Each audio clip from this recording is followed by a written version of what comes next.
Dear students, +2 political സയൻസിൻ്റെ മൂന്നാമത്തെ ചാപ്റ്ററാണ് നമ്മൾ ഇന്ന് ചർച്ച ചെയ്യാൻ പോകുന്നത്. കഴിഞ്ഞ ദിവസങ്ങളിലായിട്ട് ആദ്യത്തെ 2 ചാപ്റ്റർ നമ്മൾ ചർച്ച ചെയ്തിരുന്നു. ഒന്നാമത്തെ ചാപ്റ്റർ നമ്മൾ നേരത്തെ പറഞ്ഞിരുന്നത് ചാലഞ്ചസ് ടു നാഷണൽ ബിൽഡിംഗ് ആയിരുന്നു, നമ്മുടെ രാഷ്ട്ര പുനർനിർമ്മാണത്തിൻ്റെ വെല്ലുവിളികളായിരുന്നു. രണ്ടാമത്തെ ചാപ്റ്റർ ഇറ ഓഫ് വൺ പാർട്ടി ഡോമിനൻസ് ആയിരുന്നു, ഏകകക്ഷി മേധാവിത്വ കാലഘട്ടമായിരുന്നു. ഈ 2 ചാപ്റ്റർ നമ്മൾ വിശദമായി ചർച്ച ചെയ്തു. അതിലെ ഓരോ ഭാഗങ്ങളും നമ്മൾ ചർച്ച ചെയ്തു. അതിൻ്റെ നോട്ടുകൾ നമ്മൾ എഴുതാൻ പറഞ്ഞു. പലരും അയച്ചിട്ടുണ്ട്. ഇനിയും ഒരുപാട് ആളുകൾ അയക്കാൻ ബാക്കിയുണ്ട്. ക്ലാസ്സുകൾ കണ്ട് കൃത്യമായി നോട്ടുകൾ അയച്ചു തരണം. ഇത് മുടക്കം കൂടാതെ ശ്രദ്ധിക്കണമെന്ന് ഓർമ്മപ്പെടുത്തുകയാണ്. മൂന്നാമത്തെ ചാപ്റ്റർ ആസൂത്രണ വികസനത്തിൻ്റെ രാഷ്ട്രീയം എന്നുള്ളതാണ്. പ്ലാൻഡ് ഡെവലപ്മെന്റിന്റെ പൊളിറ്റിക്സിനെ കുറിച്ചാണ്. പൊളിറ്റിക്സ് ഓഫ് പ്ലാൻഡ് ഡെവലപ്മെന്റ്, ആസൂത്രണ വികസനത്തിന്റെ രാഷ്ട്രീയം. ഇതാണ് നമ്മൾ മൂന്നാമത്തെ ചാപ്റ്റർ ചർച്ച ചെയ്യാനിരിക്കുന്നത്. നമ്മൾ ഒന്നാമത്തെ ചാപ്റ്ററിൽ രാഷ്ട്ര പുനർനിർമ്മാണത്തിന്റെ 3 വെല്ലുവിളികളെ കുറിച്ച് ചർച്ച ചെയ്തിരുന്നു. രാഷ്ട്ര പുനർനിർമ്മാണം, ജനാധിപത്യ സ്ഥാപനം, മൂന്നാമത്തേത് രാജ്യത്തെ മുഴുവൻ ജനങ്ങളുടെയും ക്ഷേമം അത് നടപ്പിലാക്കുക എന്നുള്ളത് രാജ്യത്തിനുള്ള വെല്ലുവിളിയായിരുന്നു എന്ന് നമ്മൾ ചർച്ച ചെയ്തു. ഈ ചാപ്റ്റർ നമ്മൾ കഴിഞ്ഞ 2ാമത്തെ ചാപ്റ്ററിൽ പറഞ്ഞത് ജനാധിപത്യ സ്ഥാപനത്തെക്കുറിച്ച്. ഒന്നാമത്തെ വെല്ലുവിളി ഫസ്റ്റ് ചാപ്റ്ററിൽ നമ്മൾ വിശദമായി ചർച്ച ചെയ്തു. 2ാമത്തെ വെല്ലുവിളി 2ാമത്തെ ചാപ്റ്ററിൽ ജനാധിപത്യ സ്ഥാപനവുമായി ബന്ധപ്പെട്ട വിഷയങ്ങൾ 2ാമത്തെ ചാപ്റ്ററിൽ വിശദമായി ചർച്ച ചെയ്തു. ഇനി നമുക്ക് ചർച്ച ചെയ്യാനുള്ളത് 3ാമത്തെ വെല്ലുവിളിയായിരുന്ന രാജ്യത്തെ മുഴുവൻ ജനങ്ങളുടെയും ക്ഷേമം, വികസനവും ക്ഷേമവും. അതാണ് നമ്മൾ ഈ ചാപ്റ്ററിൽ പ്രധാനമായി ചർച്ച ചെയ്യുന്നത്. സ്വാഭാവികമായിട്ട് വികസനത്തെക്കുറിച്ച് ചർച്ച ചെയ്യുമ്പോൾ വികസനത്തിന്റെ വിവിധ വശങ്ങളെക്കുറിച്ച്, ക്ഷേമ പ്രവർത്തനങ്ങളുടെ വിവിധ വശങ്ങളെക്കുറിച്ച്, അങ്ങനെ നിരവധി ആശയങ്ങൾ, വികസനവുമായി ബന്ധപ്പെട്ട നിരവധി ആശയങ്ങൾ നമ്മളിവിടെ പരിചയപ്പെടാനുണ്ട്. നമ്മുടെ രാജ്യത്തിൻ്റെ ചരിത്രം നമ്മൾ നേരത്തെ മനസ്സിലാക്കിയപ്പോൾ അവിടെ നമ്മൾ അറിഞ്ഞിട്ടുള്ളൊരു കാര്യമാണ് രാജ്യത്തിൻ്റെ സമ്പദ് വ്യവസ്ഥ, രാജ്യത്തിൻ്റെ സാമ്പത്തിക സ്ഥിതി ബ്രിട്ടീഷുകാർ വരുന്നതിന് മുമ്പ് വളരെ സുസ്ഥിരമായ ഒരു സാമ്പത്തിക അവസ്ഥ ഇന്ത്യയിൽ ഉണ്ടായിരുന്നു. ആ സാമ്പത്തിക അവസ്ഥയാണ് വളരെ സുഭദ്രമായ ഒരു സാമ്പത്തിക സ്ഥിതിയുള്ള രാജ്യം. കാർഷിക മേഖലയിലും അതുപോലെ തന്നെ ചെറുകിട വ്യവസായ മേഖലയിലുമൊക്കെ സ്വയം പര്യാപ്തമായിരുന്ന ഒരു കാലഘട്ടം ഉണ്ടായിരുന്നു. എന്നാൽ ബ്രിട്ടീഷുകാരുടെ വരവോടുകൂടി, അല്ലെങ്കിൽ യൂറോപ്യന്മാർ കടന്നു വന്നു, പിന്നീട് ബ്രിട്ടീഷുകാർ ഡോമിനേഷൻ സ്ഥാപിക്കുകയും അല്ലെങ്കിൽ ആധിപത്യം സ്ഥാപിച്ചു. ബ്രിട്ടീഷുകാരുടെ കോളനിവൽക്കരണത്തോടുകൂടി നമ്മുടെ രാജ്യം വലിയ രീതിയിൽ സാമ്പത്തികമായി പിന്നോക്കം പോകുന്ന ഒരു സാഹചര്യം നമ്മൾ 10ാം ക്ലാസ്സിലെ സോഷ്യൽ സയൻസ് മുതൽ നമ്മൾ അത് വിശദമായി പഠിക്കുന്നുണ്ട്.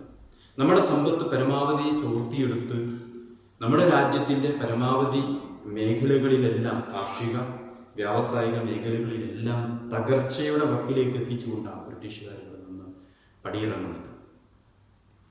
സ്വാഭാവികമായിട്ട് സ്വാതന്ത്ര്യത്തിന് ശേഷം നമ്മുടെ രാജ്യത്തിൻ്റെ വികസനവും ക്ഷേമവും ഏതു രീതിയിലായിരിക്കണം എന്നതിനെ കുറിച്ച് ചർച്ച വരും. കാരണം ബ്രിട്ടീഷുകാര് സ്വാതന്ത്ര്യം നൽകി ഇവിടെ നിന്ന് പോകുന്ന സമയത്ത് ആ കാലയളവ് ഇന്ത്യയുടെ സാമ്പത്തിക സ്ഥിതി വളരെ ദയനീയമായിരുന്നു. ലോകത്തെ ഏറ്റവും കൂടുതൽ ദരിദ്രരായ ജനങ്ങൾ, ലോകത്തെ ഏറ്റവും കൂടുതൽ പോവർട്ടി അനുഭവിക്കുന്ന രാജ്യങ്ങളിൽ ഒന്നായിരുന്നു അന്നത്തെ കാലഘട്ടത്തിൽ ഇന്ത്യ. അത്തരത്തിൽ ദരിദ്രമായ ഒരു രാജ്യം, അത്തരത്തിൽ വളരെയധികം പിന്നോക്കം നിൽക്കുന്ന ഒരു രാജ്യം, ആ രാജ്യത്തെ വികസന കാഴ്ചപ്പാടുകൾ സ്വാഭാവികമായി പല രീതിയിൽ ചർച്ച ചെയ്യും. ഇന്ത്യയെ സംബന്ധിച്ചിടത്തോളം വികസനം എന്ന് പറയുന്നത് പ്രധാനമായും സാമ്പത്തിക വളർച്ചയുമായി ബന്ധപ്പെട്ടതാണ്. സാമ്പത്തിക വളർച്ചയും അതുപോലെ തന്നെ സാമൂഹിക പുരോഗതിയും ആണ് ഇന്ത്യയെ സംബന്ധിച്ചിടത്തോളം വികസനം എന്ന കാഴ്ചപ്പാടുകൊണ്ട് നമ്മൾ ഉദ്ദേശിക്കുന്നത്. ഇന്ത്യയിലെ വികസനത്തെക്കുറിച്ച് നമ്മൾ പറയുമ്പോൾ 3 രീതിയിൽ സങ്കല്പങ്ങൾ ചർച്ച ചെയ്യപ്പെട്ടിരുന്നു. വികസനം സാമ്പത്തികവും അതുപോലെ തന്നെ സാമൂഹികവുമായ വളർച്ച, സാമ്പത്തിക വളർച്ചയും സാമ്പത്തിക സാമൂഹിക പുരോഗതിയുമായിരിക്കണം എന്ന അഭിപ്രായം. ഈ വികസനം എന്ന് പറയുന്ന കാഴ്ചപ്പാട് മുതലാളിത്തത്തിനോ അല്ലെങ്കിൽ സ്വകാര്യ മേഖലക്കോ സ്വകാര്യ മുതലാളിമാർക്കോ വിട്ടുകൊടുക്കാൻ, അല്ലെങ്കിൽ ബിസിനസ്സുകാർക്കും കച്ചവടക്കാർക്കും വ്യാപാരികൾക്കും മാത്രമായി വീതിച്ചു നൽകാനുള്ളതല്ല എന്ന ഒരു കാഴ്ചപ്പാടുണ്ടായിരുന്നു. ഇന്ത്യയെ സംബന്ധിച്ചിടത്തോളം വികസനം എന്ന് പറയുന്നത് സാമൂഹികവും സാമ്പത്തികവുമായ പുരോഗതിയായിരിക്കണമെന്നും അത് ഏതൊക്കെ തരത്തിൽ ഏതൊക്കെ രീതിയിൽ അത് ആസൂത്രണം ചെയ്യണം എന്നുള്ളതും കൃത്യമായി ചർച്ച ചെയ്യപ്പെട്ടിരുന്നു. ഇത് ഗവൺമെന്റിന്റെ ഉത്തരവാദിത്തമായി മാറുകയാണ് സ്വാതന്ത്ര്യത്തിന് ശേഷം. സ്വാഭാവികമായി സ്വാതന്ത്ര്യാനന്തരം രൂപീകരിക്കപ്പെട്ട ഗവൺമെന്റ് ഈ തരത്തിലുള്ള ആശയങ്ങൾ നടപ്പിലാക്കപ്പെടുമ്പോൾ അല്ലെങ്കിൽ നടപ്പിലാക്കേണ്ട സാഹചര്യം ഉണ്ടാകുമ്പോൾ അത് ഗവൺമെന്റുകളുടെ ചർച്ചാ വിഷയമായി മാറുമ്പോൾ സ്വാഭാവികമായി അത് രാഷ്ട്രീയ വിഷയമായി മാറുന്നു. അതുകൊണ്ടാണ് നമ്മൾ പൊളിറ്റിക്കൽ സയൻസിൽ വികസനത്തെക്കുറിച്ചും അതുപോലെ തന്നെ സാമ്പത്തിക പുരോഗതിയെക്കുറിച്ചും ചർച്ച ചെയ്യുന്നത്. രാഷ്ട്രീയ ശാസ്ത്രത്തിൽ സാമ്പത്തിക വികസനം കടന്നു വരുന്നത് അതുകൊണ്ടാണ്. ഇവിടെ ഇന്ത്യയെ സംബന്ധിച്ചിടത്തോളം ഏത് തരത്തിലുള്ള വികസന പ്രവർത്തനമാണ് നമ്മൾ ആസൂത്രണം ചെയ്യേണ്ടത്? ഇന്ത്യയുടെ സ്ഥിതി നമുക്കറിയാം. ഭൂരിഭാഗവും ഗ്രാമീണ ജനതയാണ്. ഗ്രാമീണ ജനത അവരുടെ തൊഴിൽ മേഖലയെ ബാധിക്കാതെ, അവരുടെ ജീവിത രീതിയെ ബാധിക്കാതെ വികസന പ്രവർത്തനങ്ങൾ നടപ്പിലാക്കേണ്ടതുണ്ട്. ഒരു ഉദാഹരണത്തിന് ഒറീസയിൽ ധാരാളമായി ഇരുമ്പയിൽ നിക്ഷേപമുണ്ട്. അയൺ ഓർ ധാരാളമായി നിക്ഷേപിക്കപ്പെട്ട ഡെപ്പോസിറ്റുള്ള ഒരു മേഖലയാണ് ഒറീസ. എന്നാൽ ഈ അയൺ ഓർ ഡെപ്പോസിറ്റ് ചെയ്യപ്പെട്ടിട്ടുള്ളത് ഇരുമ്പയിൽ ഭൂരിഭാഗവും ഡെപ്പോസിറ്റ് ചെയ്യപ്പെട്ടുള്ള ഒറീസയുടെ ഉൾപ്രദേശങ്ങൾ അല്ലെങ്കിൽ ഗ്രാമപ്രദേശങ്ങളിലാണ്. ഈ ഗ്രാമപ്രദേശങ്ങളായി ആണെങ്കിൽ അവിടെ ജീവിക്കുന്നത് ഭൂരിഭാഗവും ഗോത്രവർഗ ജനങ്ങളാണ്. കൃഷിയെയും പാരമ്പര്യ വ്യവസായത്തെയും കുടിൽ വ്യവസായങ്ങളെയും ഒക്കെ ജീവിതമാർഗമായി ജീവിക്കുന്ന ജനങ്ങളാണ്. അവിടെ ഈ ഇരുമ്പയിര് അവിടെ നിന്ന് ഖനനം ചെയ്തെടുത്ത് ഇരുമ്പുരുക്ക് വ്യവസായശാലകളിലേക്ക് എത്തിച്ച് അത് വലിയ രീതിയിൽ വ്യവസായിക പ്രാധാന്യത്തിൽ എത്തണമെന്നുണ്ടെങ്കിൽ ഇരുമ്പുരുക്ക് വ്യവസായശാലകൾ അവിടെ സ്ഥാപിക്കപ്പെടണം.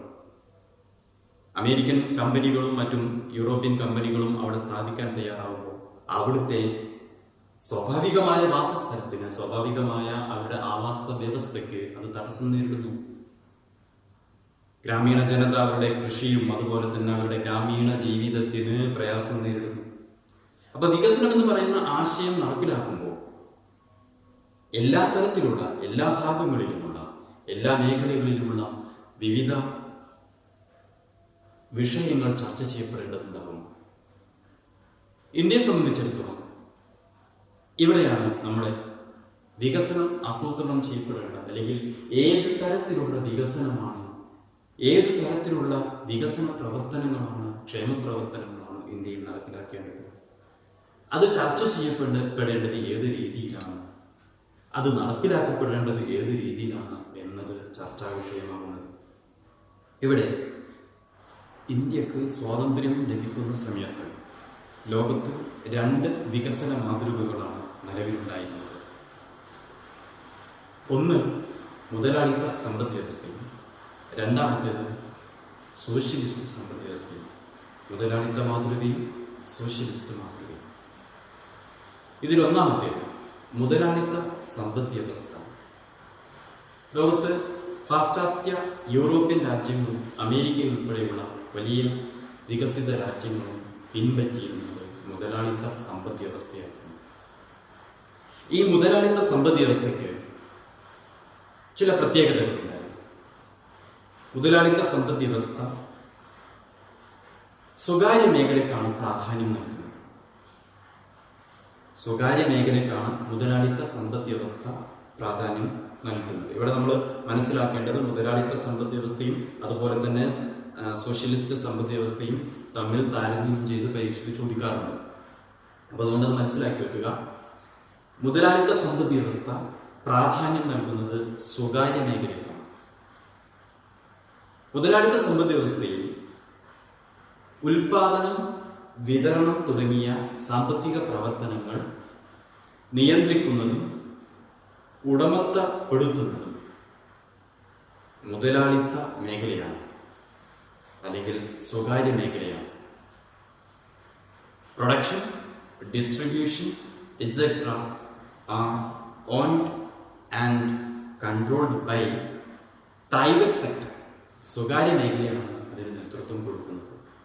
മറ്റൊന്ന്, മൂന്നാമതായിട്ട് കാണാൻ സാധിക്കുന്നത് പ്രോഫിറ്റ് മോട്ടീവോട് കൂടിയിട്ടാണ്, ലാഭേച്ഛയോട് കൂടിയിട്ടാണ്.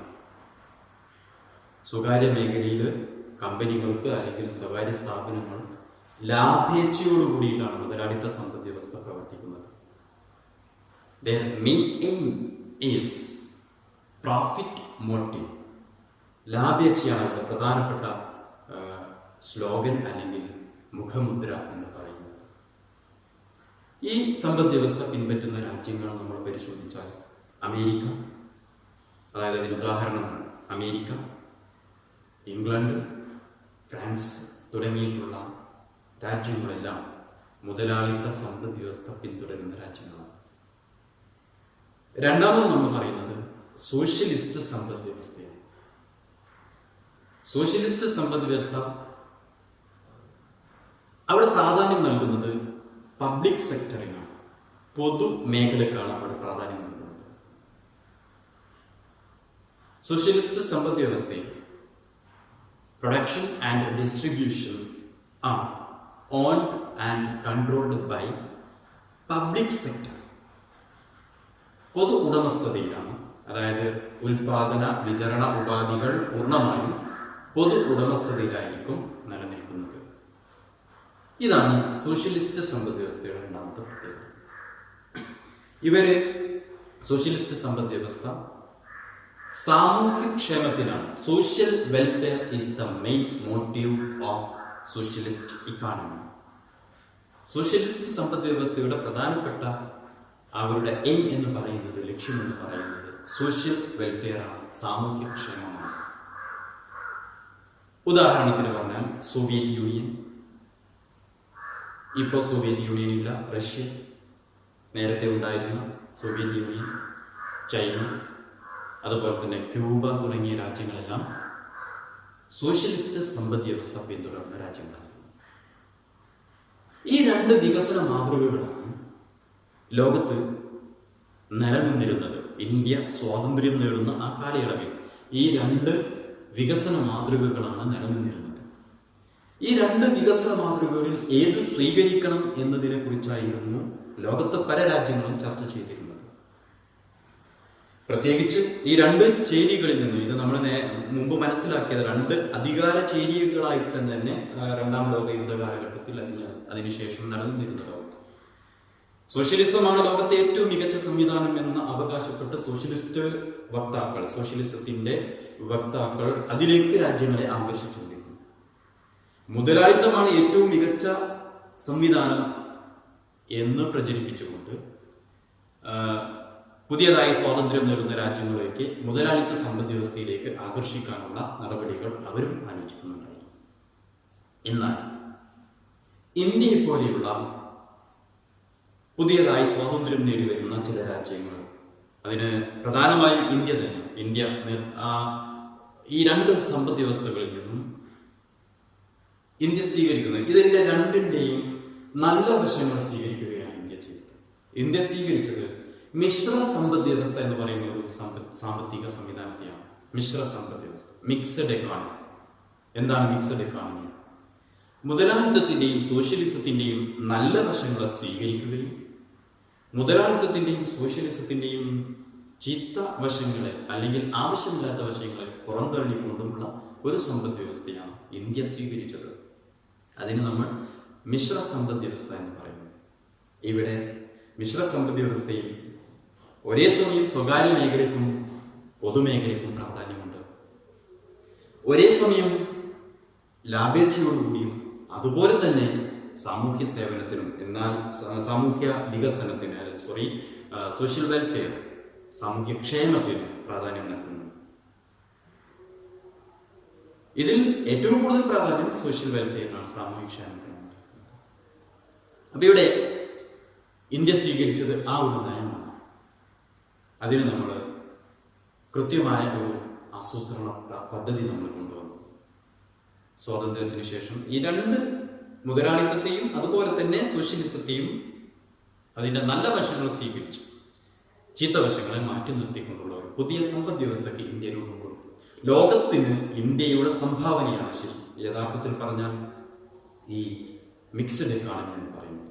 ഇന്ത്യക്ക് പിന്നിലായി ലോകത്ത് പുതിയതായി സ്വാതന്ത്ര്യം നേടിവന്ന ഒരുപാട് രാജ്യങ്ങൾ, മറ്റു പല രാജ്യങ്ങളും ഈ സമ്പദ് വ്യവസ്ഥ പിന്നീട് പിന്തുടരുന്ന ഒരു സാഹചര്യം ഉണ്ടായി.